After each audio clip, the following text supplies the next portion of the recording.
Epic non-league football comebacks and thrilling title races, record crowds, and drama unfolded. Bury breaks records and hearts. In a stunning comeback story, Bury Football Club has made headlines once again. After being expelled from the Football League 6 years ago, they have risen from the ashes, and last weekend, they achieved something remarkable. At Gig Lane, a record-breaking crowd of 8,719 fans cheered them on as they secured their first promotion since their rebirth, crushing Burscore 4-0 in a thrilling match that marked their 15th consecutive victory. To put this achievement into perspective, the previous record for a North West Counties League crowd was just 6,023, set back in April 2006.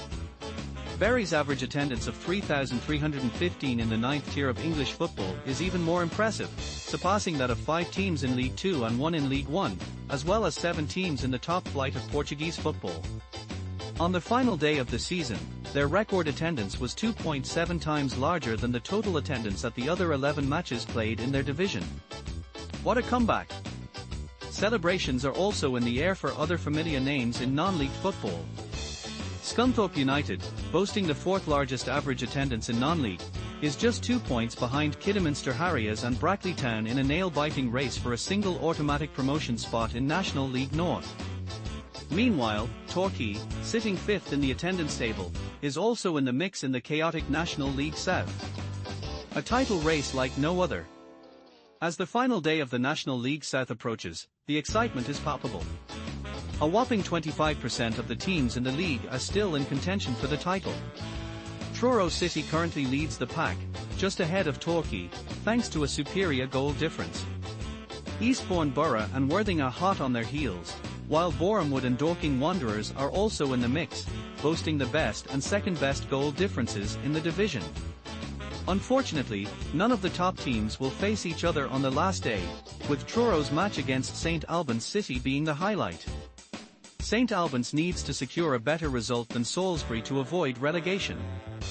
Just a few weeks ago, it seemed like Worthing had the title in the bag, leading the league by 4 points and riding a 5-match winning streak.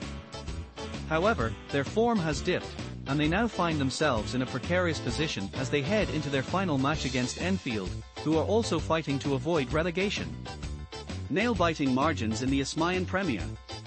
The Isthmian Premier is equally thrilling, with the top 3 teams all tied on points.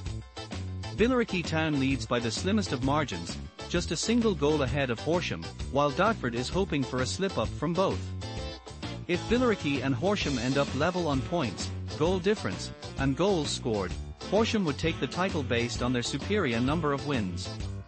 Meanwhile, Dover Athletic and the surprise package Chichester City are also level on points, gearing up for a playoff showdown at Oaklands. Bulls face controversy. In the combined Counties Premier Division South, the race for the title reached a fever pitch last weekend. Jersey Bulls were neck-and-neck with Redhill, leading on goal difference, while Whiteleaf trailed just a point behind. The Bulls, playing at home in front of a sold-out Springfield Stadium, were dealt a shocking blow when they were informed of a 3-point deduction and a £120 fine for fielding an ineligible player in a previous match. The club expressed their frustration and determination to continue their dream of bringing success to their community. On the final day, Whiteleaf initially looked set for promotion, but a last-minute goal from Redhill changed everything, leaving the title still up for grabs. The Bulls have since appealed the decision, citing confusion over the player's suspension status, and the league is currently investigating, leading to a postponement of the playoffs. Real Bedford's rise to glory. Meanwhile, Real Bedford is on a triumphant march towards Premier League glory, having already clinched the Southern League Division 1 Central title. This marks their 3rd league title in just 3 years since being acquired by local podcaster and crypto enthusiast Peter McCormack. With a £3.5 million investment from crypto moguls Tyler and Cameron Winklevoss, the club is thriving. In their latest match, they secured promotion with a 1-0 victory over Kings Langley, while Real Bedford women also celebrated their 2nd consecutive league title with an astonishing 11-1 win. A tough season for Welton Rovers. On a different note, spare a thought for Welton Rovers in the Western League Premier Division, who ended their season with just 4 points from 38 matches, suffering a staggering goal difference of -152. Their only win came in a wild 7-4 match against Street Blazy, which ended a dismal stretch of 4 games where they conceded a jaw-dropping 32 goals.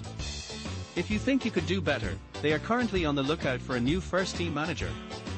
And let's not forget Sittingbourne, who reached an impressive 100 points but still missed out on automatic promotion, thanks to Ramsgate's even more impressive 108 points. The two teams will face off this Saturday in a thrilling conclusion to the season. What a rollercoaster of emotions in the world of non-league football. Stay tuned for more updates as these stories unfold.